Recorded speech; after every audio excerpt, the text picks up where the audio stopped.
मोटी कमर वाली बहू पार्ट 2। अरे याद है ना वो मोटी सी कमर वाली बहू? उनके दिन अभी भी नहीं फिरे। वो फिर एक बार अपनी कमर को लेकर चर्चा में है। कैसे? देखिए। क्या करूं, मेरी मोटी कमर का सब मजाक उड़ाते हैं। माँ जी तो ऐसे करती है जैसे मैं कोई डायन हूँ। ना कहीं साथ ले जाती है, ना ही किसी से मुझे मिलवाती है। अरे मीना, तो कोशिश क्यों नहीं करती कि तेरी कमर थोड़ी पतली हो जाए? अब देख ना, मेरे ऑफिस में भी उस दिन तेरा कितना मजाक बना था, याद है ना? मीना को पति से ये उम्मीद तो बिल्कुल नहीं थी। वो सोच में पड़ जाती है कि आखिर क्या लुक्स ही मायने रखते हैं? रिश्ते नाम की कोई चीज होती है क्या? पापा पापा, मेरे स्कूल में फंक्शन है, सबके मम्मी पापा आएंगे, आप भी आना कल। अरे नहीं बेटा, कल तो मेरी ज़रूरी मीटिंग है, कल नहीं हो पाएगा बेटा। अरे मैं हूं ना, मैं आ जाऊंगी। क्यों? नहीं नहीं माँ, तुम रहने दो। तुम्हारे लिए तो दो दो चेयर लगाने पड़ जाते हैं और ऊपर से सब तुम्हारा मजाक बनाते हैं। ना बाबा ना, मेरे स्कूल में तो आना ही मत। मीना का दिल तो ये सोचकर और छोटा हो जाता है। वो किचन में जाती है और खाना बनाने लग जाती है। खाना बनाते बनाते उसे मुन्ने के जोर से रोने की आवाज आती है। अरे क्या हो गया मेरे बेटे को? मेरा बच्चा गिर गया है। कितनी बार कहा है कि भागा दौड़ी ना किया कर। मीना जल्दी से बच्चे को उठाती है, उसे कमरे में ले जाती है और सुला देती है। माँ, कल मैं गिर गया था तो किसी ने मुझे नहीं उठाया, सब मुझे डांट रहे थे, लेकिन तुमने मुझे उठाकर यहाँ बेड पर लिटाया। और रात भर तेरी कमर में मालिश भी करती रही। तभी तो मैं आज स्कूल के फंक्शन में जा रहा हूँ, नहीं तो कैसे जाता। अच्छा माँ, मैं जा रहा हूँ। बेटा स्कूल चला जाता है। उधर सास, बहू वो क्या है ना, आज मैंने घर में कीर्तन रखा है।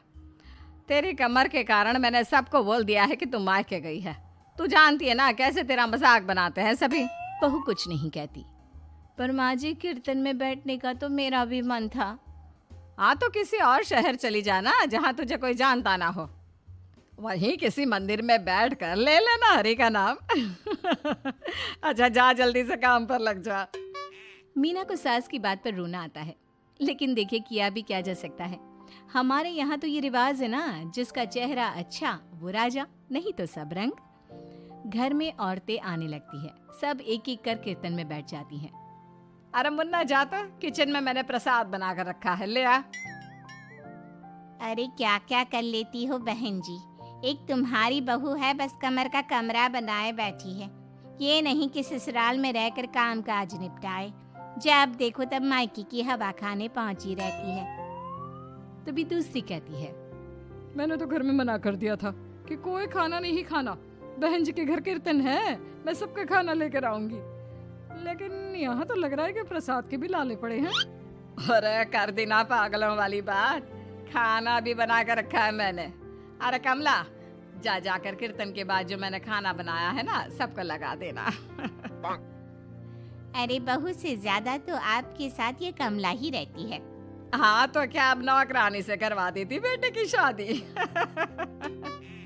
कमला किचन में जाती है, जहाँ बेचारी मीना पसीने से तर खाना पीना और किचन के काम में लगी होती है।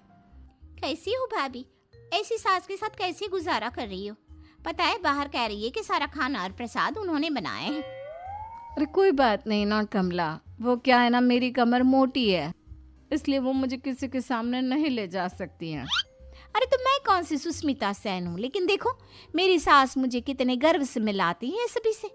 देखो मीना भाभी, आपको सबने ये बता रखा है कि आप अच्छी नहीं हो, सुंदर नहीं हो, लेकिन बात ये कि आपका चेहरा इतना प्यारा है कि क्या कहूँ। पता है भाभी, आपके चेहरे के नूर से तो सारा मोहल्ला रोशन है। मीना को बहुत दिनों के बाद किसी के प्यार के दो बोल सुनने मिले थे। वो खुश हो जाती है और कमला से दिल से बात करने लगती है। पता है कमला, जब मैं कॉलेज में थी ना, तो एक बार मेरी तस्वीर अखबार में छपी थी।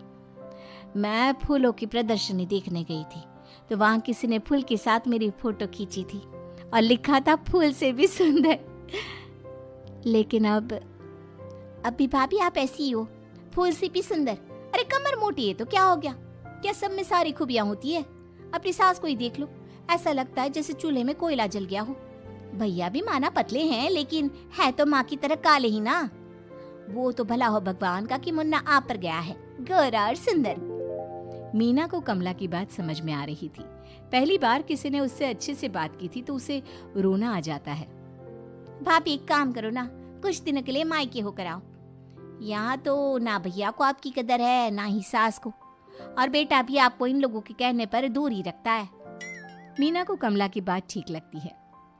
सारा कीर्तन निपट जाता है। उसके बाद अरे बहन जी मान गए, इतना सारा खाना और प्रसाद बनाने के बाद भी आपको देख के लगता नहीं कि आप एक बूंद भी थकी हो, बिल्कुल फ्रेश। बस बहन जी मैं तो हूँ ही कुछ ऐसी ही। सभी चले जाते हैं। तब जाकर मीना किचन से बाहर आती है। अरे कहाँ जा रही है? थक गई हूँ मैं, चाय लेकर आ जा। माँ जी चक्कर आ रहा है, सर दुख रहा है, कब से किचन में बंद थी, गर्मी में पसीना भी बहुत आ रहा था, जरा कमरे तक जाकर पसीना सुखा लूं। अरे तो होती ना कम सिन कमर की मालकिन, बिठा देती मैं सबके सामने। अब क्या आपने बेइज्जती कराती? बस माँ जी मैं तंग आ गई हूँ, मैं अपने मायके जा रही हूँ। जब मेरा होना आप लोगों को इतना अखरता है तो मैं क्यों यहाँ रहूँ, क्यों ना मैं माँ के पास जाकर आराम ही करूँ। तभी वहाँ पति आ जाता है। देखो ऐसा नहीं है, लेकिन हाँ कुछ दिनों के लिए तुम जाना चाहती हो तो हो आओ, लेकिन यहाँ हम सबको तुम्हारी ज़रूरत है। मीना पति की इजाज़त के बाद मायके जाती है, लेकिन वहाँ भी भाभी।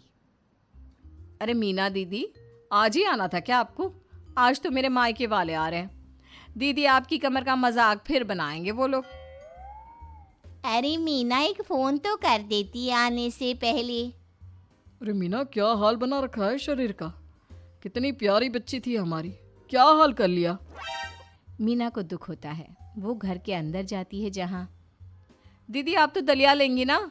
सबके लिए वैसे आलू के पराठे बने हैं, मैं जानती हूँ आपके फेवरेट हैं आलू के पराठे, लेकिन अब आपका शरीर ऐसा है कि आप तो दलिया ही खाओ। मीना को समझ में नहीं आ रहा था कि ये क्या हो रहा है। हर कोई जो अपना है वो क्यों उससे ऐसा व्यवहार कर रहा है। मीना दुखी होकर पास में रहने वाली अपनी सहेली के घर जाती है। सहेली का पति बोल पड़ता है, अरे ये कौन है, कौन है ये? मुझे इसी की तो तलाश थी। मीना उसके पति के इस तरह के रिएक्शन से परेशान होकर वापस जा रही होती है कि अरे मीना बिना मिले ही जा रही हो? ये तुम्हारे पति है ना, ऐसे कैसे चिल्ला रहे हैं मुझे देखकर। पता नहीं क्यों जी, मेरी सहेली को देखकर क्यों चिल्ला रहे हो? अरे रीना मेरी फिल्म की हीरोइन मिल गई, यही तो है वो लड़की, प्यारी सी सुंदर सी मोटी कमर वाली। अरे हाँ, मीना तो बिल्कुल उस लड़की जैसी है जो आपकी फिल्म की कहानी है। ये क्या बोले जा रहे हो तुम लोग? मीना मेरे पति बहुत बड़ी फिल्म के डायरेक्टर है, पता है ना तुम्हें? और मैं एक बहुत बड़ी फिल्म बना रहा हूँ शाहरुख खान के साथ। मैं चाहता हूँ कि तुम उसकी हीरोइन बनो। हाँ मीना हाँ, प्लीज ना मत कहना, और इसके लिए तुम्हें करोड़ों रुपए भी मिलेंगे। मीना मन में सोचती है कि जो दुनिया उसे मोटा और भद्दा कहती थी, उसे जवाब देने का यही एक रास्ता है। मीना फिल्म में काम करने के लिए हाँ कर देती है और फिर सारे शहर में मीना की फोटो शाहरुख खान के साथ लग जाती है।